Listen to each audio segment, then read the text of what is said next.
Bueno, Europako txapelketa honi ezin aho zapore gozoegia atera, zorte txarra hasiera-hasieratik eta horrela gauzak gertatzen direnean zaila da, ez lasterketa bati neurri hartzea. Bai, hala da, hasieratik, ez? Glasgoweko aeroportua iritsi nintzanen, ikusi nuen bizikleta utxita zeola, eta eskerrak hemen nire taldekide bat zeola, bere bizikleta hartu nuen, eta bere bizikletakin aritu naiz gaur.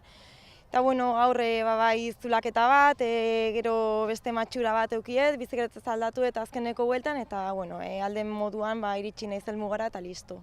Aurrera begiratzea tokatzen da, eta atzera egian ere bai, ez da, pixkate istripuaren ostean, urte ona, emaitza onak, eta pixkat hori borobiltzeko, agian munduko txapelketa hori ere dagoeneko begiz jota, ez, urte amaierako golpe egiten. Bai, noski, iraia bukaeran daukagu munduko txapelketa, eta ja hori daukat buruan, eta gogotsu.